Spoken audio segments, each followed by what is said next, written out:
एक बार एक बहुत बड़ा नेता एक छोटे से साधु के आश्रम में गया। वह साधु के बारे में बहुत सुना था, तो उसके मन में आया कि मैं एक बार जा करके देखता हूँ कि लोग उसकी इतनी तारीफ क्यों करते हैं। जब वह उस आश्रम में गया तो वहाँ पर एक छोटा सा कमरा था, जहाँ पर एक कालीन बिछा हुआ था। वहाँ पर कुछ लोग नीचे बैठे हुए थे और साधु जी सामने बैठे हुए थे। कुछ सवाल जवाब चल रहा था। वह नेता उस आश्रम में आया और उस नेता के साथ में 4 बॉडीगार्ड भी थे।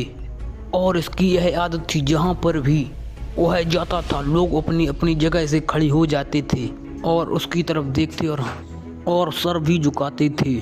लेकिन यहाँ पर कुछ भी ऐसा नहीं हुआ। साधु व्यस्त होने के कारण उसकी तरफ देखा तक नहीं। तभी नेता को लगा कि यह मेरी बेइज्जती है और वह इस बात से गुस्सा हो गया। नेता ने थोड़ी सी गुस्से से साधु की बात को बीच में से काटते हुए कहा, मैं आपसे कुछ कहना चाहता हूँ। साधु ने उसकी तरफ देखा और बोला, आप थोड़ी देर रुक जाइए, पहले मैं इनके सवाल का जवाब दे दूं, उसके बाद मैं आपसे बात करता हूँ। तब तक अगर आप चाहे तो बैठ सकते हैं। बस साधु के इतना कहने की ही देर थी, नेता का चेहरा गुस्से से लाल हो गया और फिर उसने अपना सारा गुस्सा उस साधु पर निकाल दिया। अभी तक वह नेता बहुत तमीज से आप कहकर बात कर रहा था, लेकिन अब वह तू तड़ाक पर उतर आया। नेता ने उस साधु से कहा, तुझे पता भी है मैं कौन हूँ और तू किससे बात कर रहा है? साधु ने उसकी तरफ देखा और कहा, मुझे इससे कोई फर्क नहीं पड़ता कि आप कौन हैं, लेकिन आप जो कोई भी हैं, अगर आप चाहते हैं कि मैं आपके सवाल का जवाब दूं या आपसे बात करूं तो आपको कुछ देर रुकना होगा। और साधु के इतना कहने पर ही नेता गुस्से से पागल हो गया और वहीं सबके सामने चीखने चिल्लाने लगा, अब मैं तुझे तेरी असली औकात दिखाऊंगा। तूने मुझसे पंगा लेकर ठीक नहीं किया,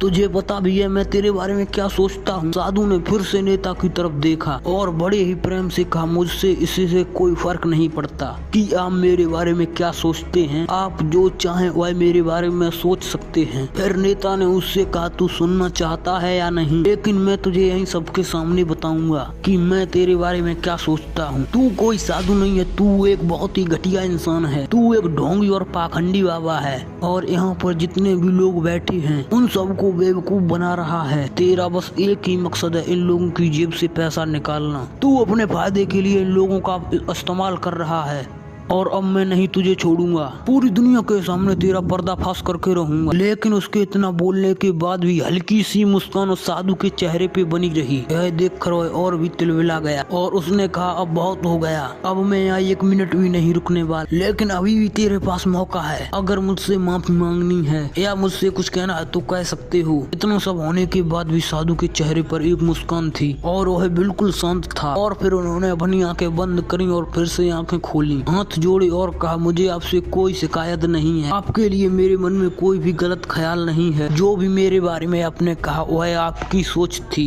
तो मुझे आप में कोई बुराई नजर नहीं आती है। मुझे आप बहुत ही भले इंसान लग रहे हैं। और